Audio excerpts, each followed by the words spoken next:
கர்நாடகா மாநிலத்தில் இருந்த தர்மஸ்தலா கோவிலை சுற்றி நடந்த அதிபயங்கர அந்த மர்மமான விஷயங்கள். இப்போ அதோட அடுத்த கட்ட அப்டேட்ஸாக நிறைய பகீர் கலப்பக்கூடிய விஷயங்கள்லாம் வந்திருக்கு. தோண்டுதல் பணியுமே நடந்துகிட்ருக்கு. அதை பற்றி இப்போ இது பண்ணலாம். எலும்புக்கூடுகள் கடிச்சிருக்குது, எலும்புகள் கடிச்சிருக்கு, அதுக்கப்புறம் துணி லேடீஸ் சாரீஸ் கடிச்சிருக்கு, அதுக்கப்புறம் ஒரு சில இடத்துல இந்த ஆசிட் கடை அப்ளை பண்ணி வச்சுருக்காங்களாட்ருக்குது. ஏதோ கொடூரமாக பண்ணியிருக்கானுங்க இவனுங்க. எதுக்கு கவர்மெண்ட் மௌனம் காத்துட்ருக்குன்னு தெரியல. இப்போ ஊடகங்கள் தான் பேசிகிட்ருக்கோம். ஊடகங்களும் அதுவும் நம்ம மாதிரி டிஜிட்டல் மீடியா தான் பேசுகிறோம். மெயின் ஸ்ட்ரீம் ஊடகங்கள் யாருமே அதை பற்றி பெருசாக எடுக்கலை.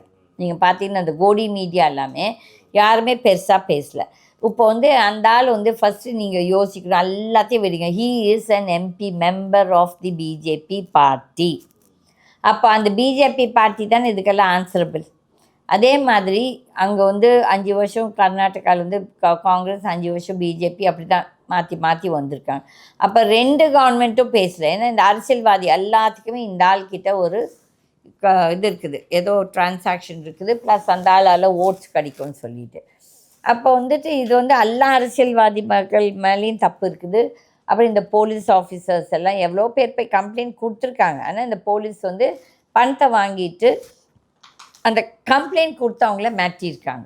ஓகே, அப்போ எல்லோரும் பயந்துட்டு ஒரு சிலருக்கு அடிச்சிருக்காங்க. நிறைய தவறுகள் நடந்திருக்கு.